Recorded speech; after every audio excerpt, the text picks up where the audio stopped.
더 나은 제사를 하나님께 드림으로 의로운 자라 쓰는 증거를 얻었으니 하나님이 그 예물에 대하여 증언하심이라. 그가 죽었으나 그 믿음으로써 지금도 말하느니라. 믿음으로 에녹은 죽음을 보지 않고 옮겨졌으니 하나님의 그를 옮기심으로 다시 보이지 아니하였느니라. 그는 옮겨지기 전에 하나님을 기쁘시게 하는 자라는 증거를 받았느니라. 믿음이 없이는 하나님을 기쁘시게 하지 못하나니 하나님께 나아가는 자는 반드시 그가 계신 것과 또한 그가 자기를 찾는 자들에게 상 주시는 이심을 믿어야 할지니라. 아멘. 할렐루야. 말하십니다. 여호와를 앙망하자. 아멘. 여호와를 앙망하는 자에게는 새 힘을 우리가 얻습니다. 새임이란 단순하게 힘을 이야기하는 것이 아니라 건강이 부족한 분들을 위해 건강의 새임을 주시고, 아멘. 물질로 인하여 고민하는 분들을 위해 물질의 고민을 풀어주시고, 우리 자녀들로 인하여 마음에 무거운 마음이 있는 부모들 마음속에 하나님이 도우실 거예요. 이와 같은 마음을 주십니다. 누구에게요? 여호와를 앙망하는 사람에게. 아멘. 여호와를 앙망하는 말씀을 언제 들으셨죠? 1년 전에 들으셨나요? 지난주에 들으셨죠? 여호와를 앙망한다라는 표현은 여호와를 간절히 기다린다라는 거죠. 그렇다면 여호와를 간절히 기다릴 때 어떻게 기다리냐라는 거죠. 그것은 주님을 바라보며 기다리는 겁니다. 주님을 바라본다라는 것은 무엇을 이야기하냐면 믿음을 이야기합니다. 우리는 믿음으로 살아가야 됩니다. 믿음으로 살아가는 방법을 아셔야 돼요. 믿음으로 살아가는 방법을 알려면 믿음의 레슨을 들어야 됩니다. 그래서 오늘 이 시간은 믿음의 레슨을 듣는 시간입니다. 아멘. 네. 오늘 참 귀중한 시간인데 아주 하나님이 이끄셔서 오셨습니다. 오늘 오신 분들은 복 있는 분들이시고, 또 오늘 오시지 못한 믿음의 가족들도 더 복 있는 분들입니다. 그래서 오늘은 믿음에 대해서, 믿음으로 여호와를 앙망하는 것이 무엇인지, 우리가 여호와를 앙망해야지만 새 힘을 얻거든요. 여호와를 앙망하는 방법은 믿음으로 주님을 바라보는 것인데요. 그러니까 믿음으로 주님을 바라보는 것이 무엇인지 함께 오늘 배워보고 은혜를 나누었으면 좋겠습니다.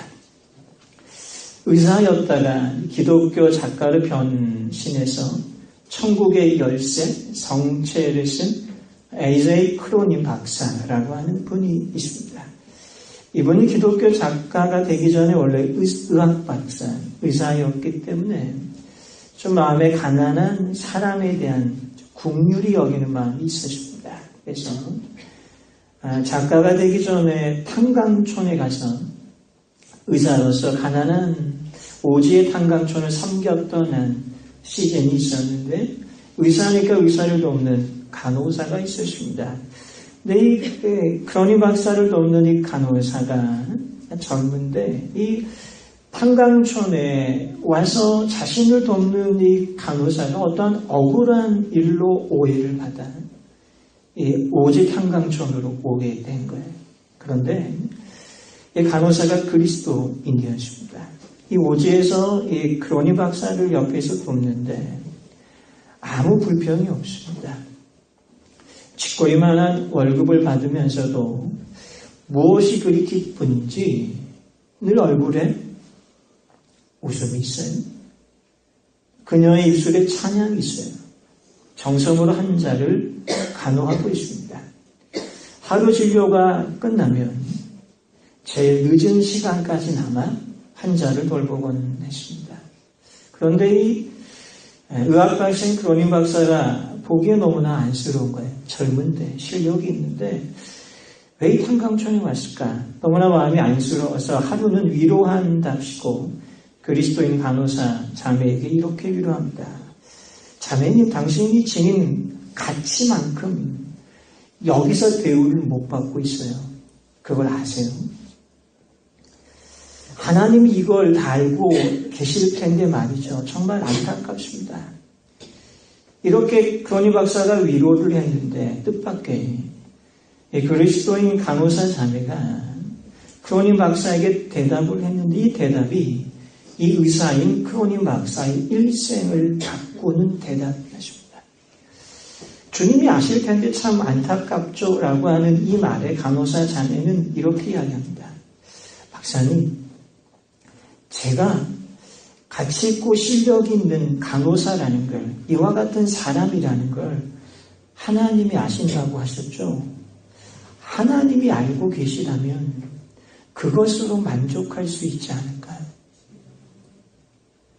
더 이상 필요한 것이 무엇일까요? 주님이 알고 계시고 하나님이 나와 함께 하신다면 된 거잖아요. 박사님, 저는 그냥 제가 살아있고 하나님이 저와 함께 있음에 저는 감사할 따름입니다. 따라서 합니다. 하나님이 내 마음을 아십니다. 아멘. 그러니까 이것으로 만족하면서 이 간호사가 살아나는 거예요. 오지의 탄강 마을에서 이것 하나 붙들고 이 여인이 웃는 거예요. 천사처럼 찬양하고 정성으로 환자를 돕는 거예요. 그녀를 웃게 한 것은 그녀의 환경이 아니라 그녀 안에 계신 예수님이 그녀에게 웃음을 주는 거예요. 기쁨을 주는 거예요. 우리 안에 계신 예수님도 우리에게 슬픔을 주는 것이 아니라 우리에게 기쁨을 줍니다. 그러므로 우리는 예수님 때문에 만족할 수 있습니다. 따라서 합니다. 예수님 때문에 만족합니다. 아멘. 이것을 받아들이는 것을 믿음이다 라고 해요. 내가 예수님 때문에 만족한다. 이것이 바로 믿음이에요. 이거 하나가 우리를 웃게 하고 우리의 모든 범사에 어떠한 일을 만나도 감사할 수 있는 겁니다. 범사라는 것은 모든 일이죠. 모든 일은 어때요? 좋은 일만 있는 게 아니죠. 섭섭한 일도 있어요. 기쁜 일만 있는 것이 아니라 어려운 일도 있습니다. 근데 믿음의 사람은 어때요? 어려운 일이 있어도 문제가 풀리지 않으면 그것으로 말미암아 근심하는 사람들이 예수 믿는 사람들이 아닙니다. 우리는 누구를 믿기 때문에 우리의 모든 범사에 감사할 수 있어요? 예수님 때문에 감사할 수 있는 거예요. 예수님을 믿기 때문에. 예수님을 믿지 않는 사람들은 무엇을 믿습니까? 자기 자신을 믿죠. 자기 자신을 믿다가 낙심하기도 하죠. 자기 자신을 믿다가 불안하기도 하죠. 그런데 우리는 어때요? 예수님은 변하지 않아요. 누구는 변해요? 사람은 변해요. 주님은 변하지 않기 때문에 변하지 않는 분을 믿어야 되잖아요. 그렇죠? 따라서 합니다. 예수님을 안 믿자. 다시 예수님을 믿자. 아멘. 믿음은 소중해요. 믿음은 보석과 같습니다.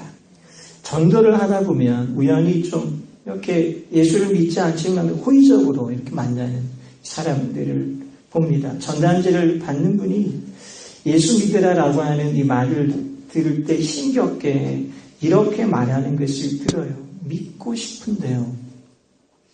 믿어지지가 않아요. 이런 대답을 들을 때 우리가 한편으로는 참 아쉽지만 또 우리가 깨닫게 되는 것이 있습니다. 무엇이냐면 믿을 수 있다는 것이 축복이다. 언제부턴가 예수님이 믿어지는 거예요. 언제부턴가 주일날에는 예배를 드리지 않으면 내 마음이 답답한 거예요. 언제부턴가 내가 기도하고 싶은 마음이 들어요. 여러분, 이것이 은혜입니다. 은혜 아니면 살아갈 수 없는 것. 바로 우리에게 부으신 성령의 인치심을 통해서 이제 우리는 예수님을 떠나서는 살아갈 수 없는 겁니다. 우리는 예수님을 어떻게 해야 돼요? 바라보아야 돼요. 본문 우리 히브리서 11장 1절에 있는 말씀을 함께 같이 읽겠습니다. 시작. 믿음은 바라는 것들의 실상이요 보이지 않는 것들의 증거니. 아멘. 믿는다라는 것은 희망을 먹고 살아가는 거예요. 기대를 먹고 살아가는 겁니다. 그래서 바란다라는 것은 소망한다라는 겁니다. 기대한다라는 거예요. 예수를 믿는 사람이든 예수를 믿지 않는 사람이든 기대하는 것이 있기 때문에 살죠. 내가 물질을 열심히 버는 이유는 내가 기대하는 것이기 때문에 물질을 버는 겁니다. 예수 믿는 사람과 예수 믿지 않는 사람이 기대하는 것이 있는데 한 가지 또 다른 것이 있어요. 오늘 그것이 뭐죠? 믿음은 바라는 것까지는 어때요? 모든 사람들이 다 기대해요. 바래요. 근데 무엇이 하나가 더 붙어 있어요? 무엇이 더 붙어 있어요? 글자를 읽으실 수 있으시죠? 무엇이 더 붙어 있어요? 실상이 붙어 있죠. 이 실상이라는 단어가 매우 중요한 단어예요. 따라서 합니다. 매우 중요하다. 이것만 알게 되면 만사가 형통합니다. 할렐루야. 어려운 일이 있어도 감사할 수 있습니다. 이 실상의 뜻이 히포스타시스인데 두 단어가 합쳐진 단어입니다. 히포라는 단어는 언더입니다. 아래입니다. 스타시스는 스탠드라고 해서 세운다의 뜻입니다. 그러니까 실상의 뜻은 실제로 보인다 이런 의미가 아니고요. 원어의 뜻은 뭐냐면 아래에 무엇인가를 받쳐놓고 그 위에 발을 내리는 거예요. 여러분 제가 키가 되게 커 보이잖아요. 내려가면 아담하거든요. 그이는 왜 밑에 내가 받쳐놓은 위에 올라가 있거든요. 위에 있는 여러분 우리 교회 아세요? 1년, 2년 지나면 예배실이 좀 이렇게 어두워요. 왜냐하면 형광등이 시간이 지나면은 어두워져야 되는데 우리 교회는 1년, 2년 지났는데 예배실이 더 밝아진 거 아세요? 모르세요? 영안이 좀 열리시면 되는데 여기 LED로 싹 바꿨습니다. 아멘 하시는 분이 없네요. 누군가 사다리를 타고 올라가서 바꾼 겁니다. 누가 점프해서 바꾼 게 아닙니다. 올라가서 이거를 여는 거예요. 믿음은 무엇입니까? 어딘가에 올라가서 희망하는 겁니다. 내가 희망하고 기대하는 거에 대한 뭐가 있어야 돼요? 근거가 있어야죠. 돈이 있는 사람은 돈 때문에 인생을 기대하죠. 우리는 누구 때문에 우리가 기대하며 희망하며 살아갑니까? 그리스도 예수 때문에. 만약 예수님이 우리의 죄를 위해서 십자가에 죽으신 것으로 끝났다면 예수 믿는 사람들은 한평생 동안 죄책감으로 살아가야 될 거예요. 나 때문에 예수님이 죽으신 거예요. 그런데 예수님이 다시 사셨기 때문에 예수님을 믿는 사람들에게는 죄책감이 없습니다. 할렐루야. 부끄러움이 없습니다. 주님이 다시 사셨기 때문에 이것이 우리에게 희망의 근거가 됩니다.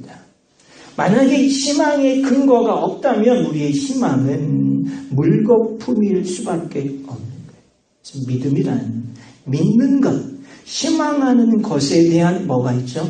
근거가 있는 겁니다.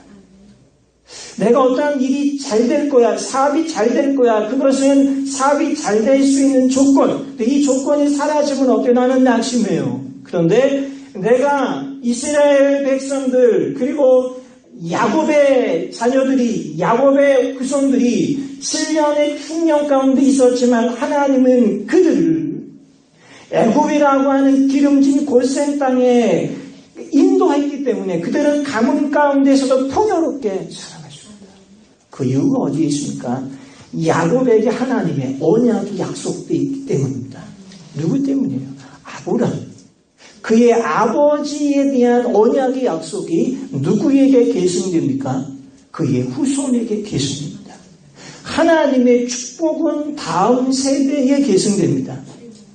그래서 부모가 축복을 받을 때 자녀가 축복을 받는 이유는 무엇 때문입니까? 하나님의 언약이 계승되는 겁니다.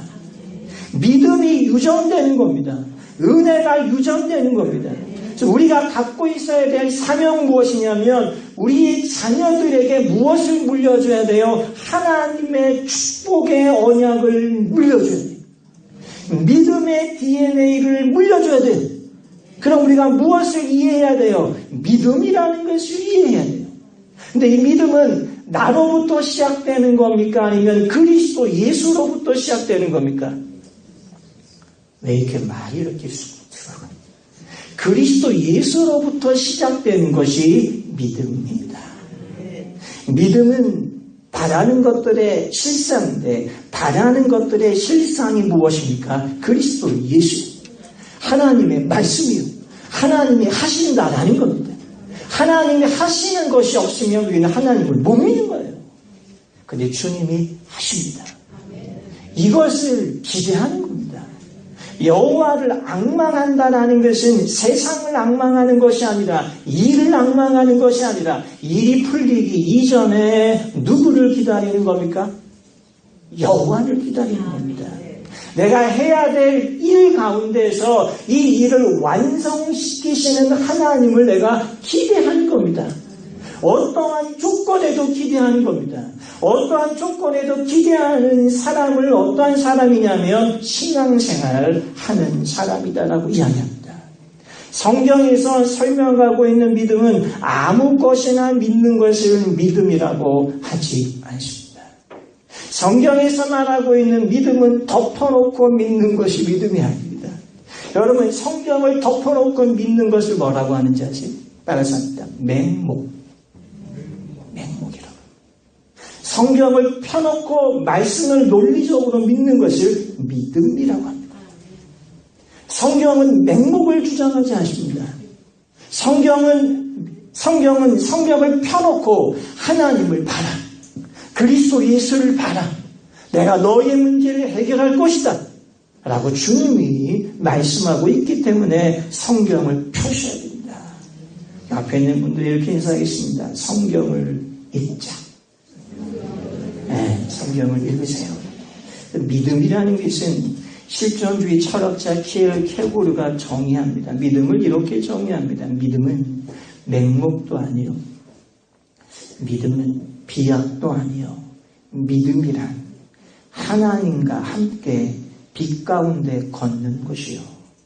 믿음이란 오늘 본문 히브리서 11장 1절 말씀처럼 믿음이란 어떤 일이 일어나기 전에 그 일을 하나님께서 일으키실 것이라는 것을 하나님께 기대하는 것이 믿음이에요. 일을 기대하는 게 아닙니다. 세상을 기대하는 게 아닙니다. 누구를 기대하는 겁니까? 하나님께 기대하는 겁니다. 믿음이란 지금 아무것도 없지만 필요한 것을 얻게 되리라는 어떤 확신이 내 안에 부어져요. 모르겠어요. 없어요. 부족해요. 병이 들었어요. 물질로 인해서 근심하고 사업이 풀리지 않아요. 내 힘으로 되지 않아요. 그럼 내가 기도하다 보니까 성경을 읽다 보니까 아 그렇구나. 하나님이 홍해를 여신 것처럼 사업을 여시겠구나. 사업이 안 열리기 원하세요? 사업이 열리겠구나. 물질이 열리겠구나. 자녀가 열리겠구나. 범사가 열리겠구나. 그래서 믿음이라는 것은 하나님의 성품에 대한 강한 확신으로서 자기 스스로 해결할 수 없는 문제라고 할지라도 하나님이 하실 수 있음을 기대하는 것이 뭐예요? 믿음이에요. 이거를 외우고 있습니다. 메모리로 기록하고 있습니다. 자, 옆에 있는 분들에게 믿음을 설명하세요.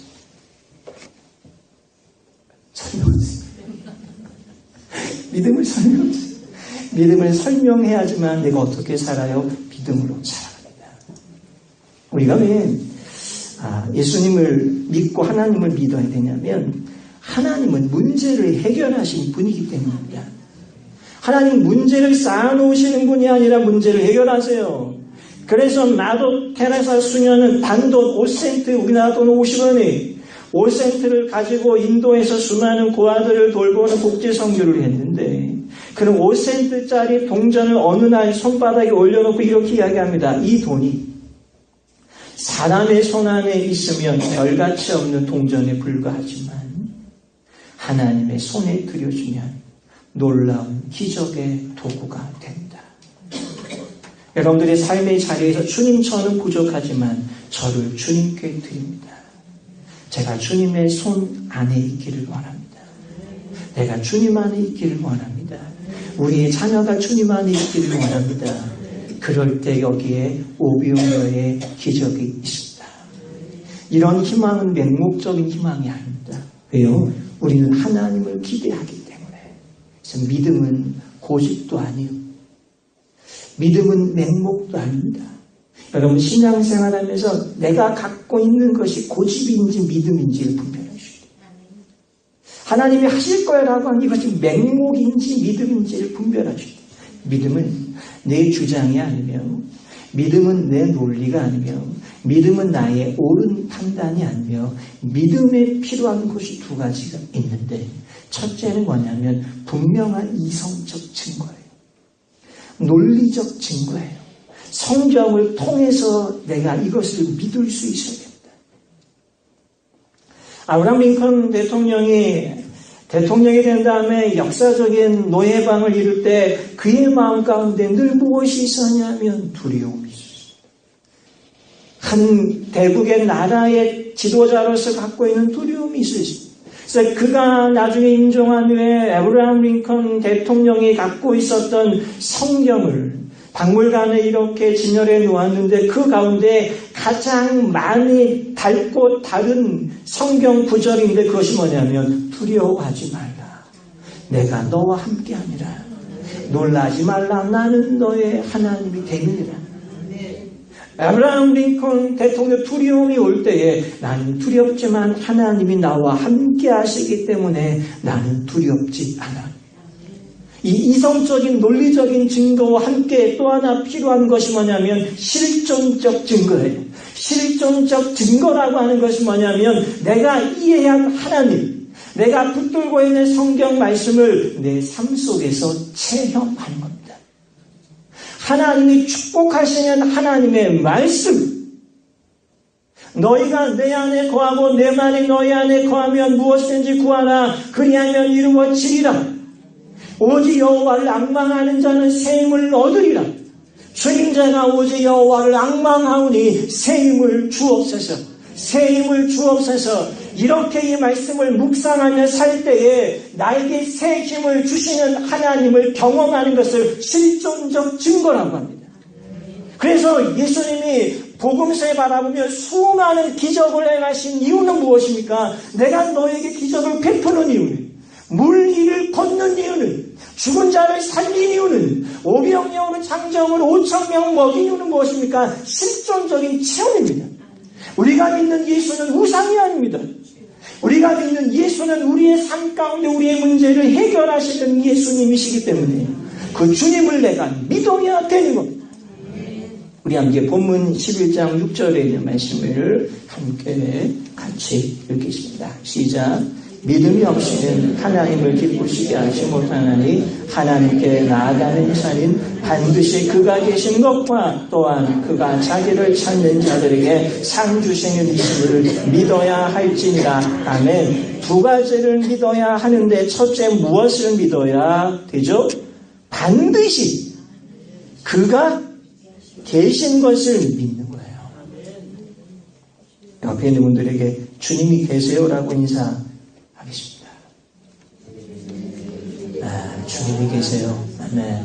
어디에 계시냐면 모현중앙교회 성전에만, 주일 예배 때만 계시는 것이 아니라 24시간 동안 내가 어디에 있든지, 내가 염려 가운데 있는 그 순간, 내가 기도할 수 없는 그 순간, 내가 인생의 희망을 잃어버린 그 순간, 내도 주님이 옆에 계세요. 내가 풀 수 없는 문제 가운데 근심하고 무엇인가 내 마음에 짓눌려 있어요. 마음이 자유롭지 못해요. 자유롭지 못한 마음을 내가 어떻게 해결할 수가 없어요. 여러분, 그런데 그 자유롭지 못한 마음을 해결하시는 분이 있어요. 그 분이 우리에게 말씀하세요. 내가 이것을 행했다. 이것을 행한 것을 성경은 뭐라고 하냐면 굿뉴스라고 해요. 복음은, 하나님은 우리에게 무엇인가를 하라고 요구하지 않습니다. 물론 구약에는 순종하면이라고 하는 계명적인 요구가 있지만 우리는 어느 시대에 사냐 하면 신약의 시대에 사는 사람이에요. 예수님이 오신 이 AD에 사는 시대에 살고 있어요. 근데 복음은 무엇이냐면 하나님이 우리에게 무엇을 하라고 요구하는 것이 아니라 복음은 뭐냐면 하나님이 하셨습니다. 무엇을요? 우리가 할 수 없는 것을 할 수 있는 상태로 바꾸어 놓으셨어요.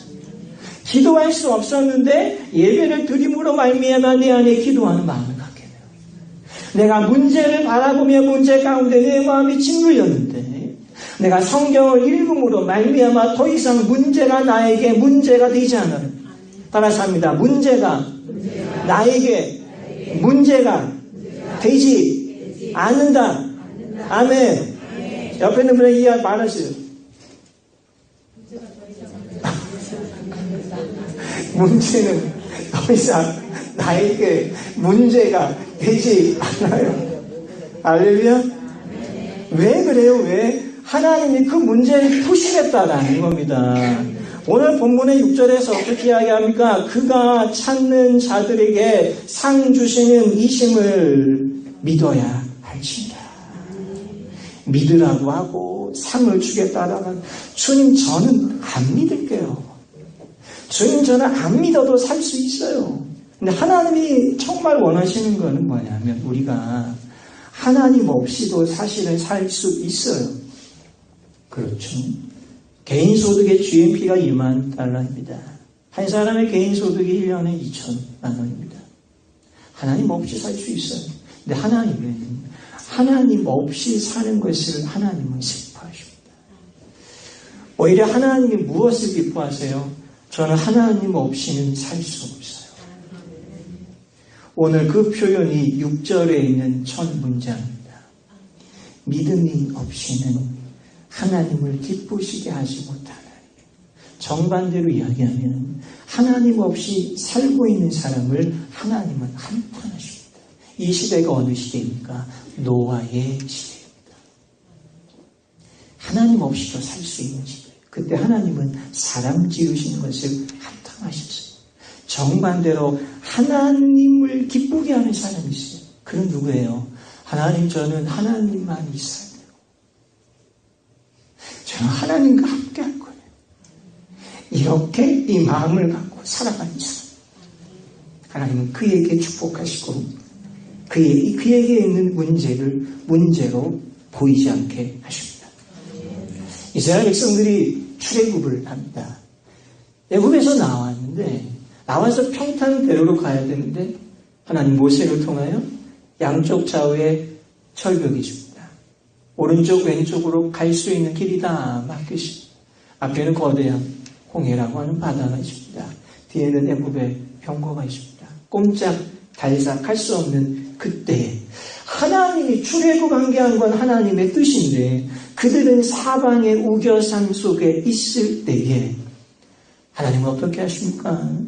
홍해라고 하는 문제에서 벗어나지 않게 하시고 홍해라고 하는 문제 가운데로 지나가게 하십니다. 문제 한복판에서 길을 여시고 낙심이라고 하는 문제, 절망이라고 하는 문제, 혼란이라고 하는 두려운 바다 가운데에 이스라엘 백성들을 거룩하게 하십니다. 하나님은 어떤 분이십니까? 문제 가운데에 길을 내시는 분이 하나님이 하시는 분입니다. 우리는 문제가 사라지기를 원하지만 교회사를 보면 성경을 보면 예수 그리스도의 복음이 있는 곳에 핍박이 없어야 되는데 300년 동안 그리스도 예수의 복음이 전파되는 지역과 유럽과 전 지역마다 핍박과 박해가 있었어요. 그런데 교회는 성장했습니다. 역설 아닙니까? 우리의 삶에 문제가 있지만 오늘 성경 6절 어떻게 이야기합니까? 문제를 갖고 하나님을 찾는 자들에게 상 주시는 이심을 믿어야 할지니라. 이것이 하나님이 우리에게 요구하는 믿음입니다. 우리에게 어떤 공로를 요구하는 것이 아닙니다. 우리가 어떤 도덕적인 선행을 요구하는 것이 아닙니다. 우리가 예수를 믿는 사람들은 도덕적 윤리적으로 살아가야 됩니다. 그러나 복음은 무엇이냐면 하나님이 하신 것을 믿고 그 안에서 살아갈 때에 문제 가운데서 감사할 수 있는 겁니다. 성경은 문제를 외면하지 않습니다. 성경은 인생의 고민을 외면하지 않습니다. 우리 인생의 고민 가운데에 감사가 있는 겁니다. 인생의 번뇌 가운데에 감사가 있는 겁니다. 한편으로 고민이 있지만 한편으로 감사가 있어야 돼요. 내 인생에 문제가 있지만 문제 가운데 허덕이며 살아가는 것은 무엇입니까? 믿음이 없는 죄입니다. 믿음이 있는 자란 문제가 없는 자가 아니에요. 믿음이 있는 자란 질병이 있지만 질병 가운데 바울처럼 육체의 가시가 그에게 있었는데 계속 그의 마음을 강권하는 것은 복음을 전해야 됩니다. 죽어가는 영혼을 살려야 된대요. 근데 그의 몸은 병들어 있는 거예요. 근데 주님은 그를 계속 붙들어서 성령을 부으십니다. 심지어 죽은 자를 살리는데 그에게는 육체의 가시가 있습니다. 역설적 모순입니다. 바울은 이것을 이해하며 복음을 전하며 그 안에 예수 그리스도를 드러내며 살아갔습니다. 이것을 믿음이라고 합니다. 출애굽기 14장 22절 말씀 PPT 한번 띄워주시고요. 우리 함께 같이 이 말씀을 읽겠습니다. 시작. 이스라엘 자손이 바다 가운데를 육지로 걸어가고 물은 그들의 좌우에 벽이 되니. 아멘. 이 홍해는 그들에게 있어서의 절망이고 낙심이었는데 오늘 본문 출애굽기 14장 22절에 보면 물은 그들의 좌우에 벽이 되니. 이 벽이 히브리어 호마인데 그 뜻은 뭐냐면 성벽입니다. 여러분, 성벽이 하는 역할이 무엇입니까? 도시를 보호합니다. 성벽 안에 살아가는 시민들을 보호합니다. 그 뜻이 벽이라고 하는 호마의 뜻이에요. 그럼 이스라엘 백성들이 홍해를 걸어가고 있는데 그들 좌우에 벽이 된 것이 무엇입니까? 그들이 조금 전에 낙심했던 홍해예요. 그들을 절망케 했던 홍해예요. 모세를 원망하게 했던 홍해예요. 그런데 그 홍해가 그들의 좌우에 무엇이 되었어요? 거대한 성벽이 되어서 뒤에서 추격하는 애굽의 병거들로부터 이스라엘 백성들을 보호하는 것이 무엇이었어요? 그들이 원망하는 문제라고 하는 홍해가 그들을 보호하는 성벽이 되었습니다. 이것이 홍해 가운데 있는 놀라운 하나님의 은혜입니다. 홍해라고 하는 바다의 높이는 15m입니다. 거대한 물벽이 15m 위에 이 물벽이 살아있습니다. 살아있는 물이 흐르는데 200만 이스라엘 백성들이 홍해 가운데로 건너가는데 15m의 물벽이 이스라엘 백성들을 덮칠 수 있는데 역사학자들의 이야기에 의하면 물벽이 덮치는 것이 아니라 물벽이 좌우로 벽으로만 옆으로만 흐릅니다. 물이 덮치지 않습니다. 오히려 그 물벽이 애굽의 병거로부터 보호하는 이스라엘의 은혜가 되었습니다. 홍해 바다라고 하는 이 문제는 하나님께서 그들에게 성령의 동풍을 불자 더 이상 홍해 바다는 이스라엘 백성들을 위협하는 홍해가 아니라 이스라엘의 200만 백성들을 지키는 거대한 성벽이 되었던 것처럼 우리의 인생의 문제가 낙심인 이유는 그 문제 가운데 불어오시는 은혜의 바람을 우리가 못 보기 때문에 그런 거예요. 하나님은 문제를 사라지게 하는 것이 아니라 그리스도의 복음은 박해 가운데의 교회가 성장하는 것이 진리의 복음이고 그리스도의 복음인 것처럼 예수님을 바라보며 실상을 의지하며 하루하루 땅을 내딛고 살아간다라는 것은 문제가 보이지만 문제 가운데 살아가는 것이 아니라 그리스도 예수의 말씀을 듣고 살아가는 사람들이 그리스도인입니다. 그래서 문제가 오히려 우리의 인생을 보호합니다. 문제가 오히려 하나님을 바라보게 합니다. 문제가 오히려 예수님을 믿게 하는 영생을 이루게 하는 오늘날의 물질 때문에 지옥으로 가는 사람들이 얼마나 많습니까? 여러분 세상을 따라가지 마십시오. 세상에 있는 것들은 다 세상이 다 쉴쓸. 우리들은 하나님의 것을 취해야 됩니다. 하나님의 것 안에 축복이 있는 거예요.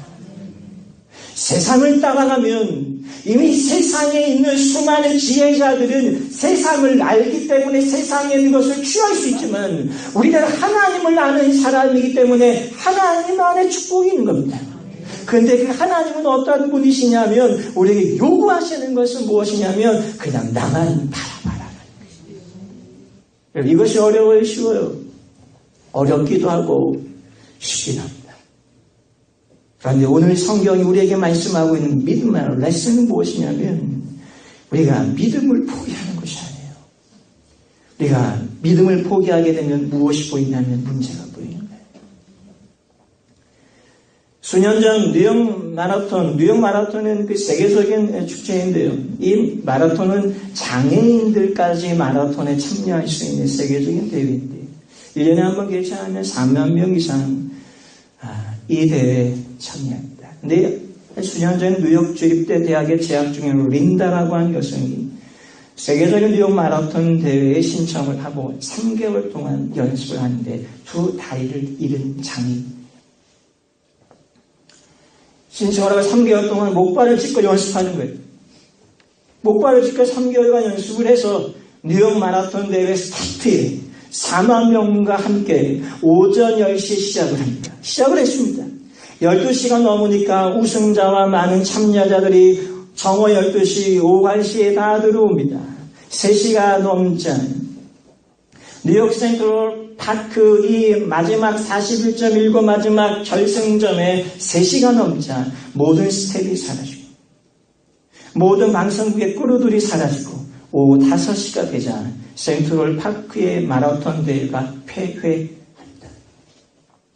그런데 그날 밤 저녁 7시에 누군가가 미국 CBS 방송국에 전화를 합니다. 뉴욕 마라톤 대회는 끝나지 않았습니다.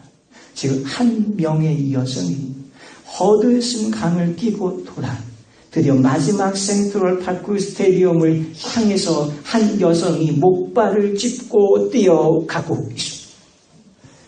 절수했던 방송국의 스태프들이 다시 뛰기 시작합니다.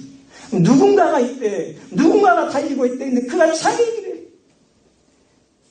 절름발이 목발을 짚고 내가 이 마지막 결승지점 뉴욕 센트럴 파크 스테디움에 내가 들어갈 거라고 하는 마지막 희망을 갖고 있는 린다라고 하는 여인이 9시간 10분 만에 목발을 짚고 완주하는 이 모습을 많은 방송국의 스태프들이 보면서 방송을 보내줍니다. 그런데 7년 전에 한국의 장애인 여성 하나가 린다 여대생이 완주했던 뉴욕 마라톤 코스를 동일한 코스를 띱니다. 7시간 22분 만에 뉴욕 마라톤 코스를 완주했던 이 여인은 누구냐면 한국교회가 낳은 이지선 자매입니다. 아름다운 자매인데 교통사고로 인해서 얼굴이 다 화상으로 그것만이 아니라 정상적으로 걸을 수 없는 이지선 자매가 7년 전에 뉴욕 마라톤 코스를 완주하고 완주 메달을 겁니다. 인터넷상에 있습니다. 완주 메달을 건 다음에 이지선 자매는 이렇게 고백합니다. 얼마나 이 마라톤을 참여하는 가운데 내가 포기하고 싶었는지요. 너무나 힘들었습니다. 그러나 나를 바라보고 있는 한국의 성도님들에게 희망이 되고자 포기하고 싶었지만 저는 끝까지 완주했습니다. 우리가 세상을 살면서 예수님을 외면하고 싶을 때가 있어요. 네, 모현중앙교회 믿음의 성도님들은 믿음을 포기해서는 안 됩니다. 기도를 포기해서는 안 되는 거예요. 성경 읽는 것을 포기해서는 안 되는 거예요. 한 사람도 믿음의 길에선 낙오되지 않아야 되고 중간에 떨어지지 않아야 되고 우리 모두가 주님의 나라에 입성할 수 있도록 서로가 서로를 격려해야 됩니다. 우리 마지막으로 히브리서 12장 2절에 있는 말씀을 함께 읽겠습니다. 시작. 믿음의 주요 또 온전하게 하시는 이 예수를 바라보자.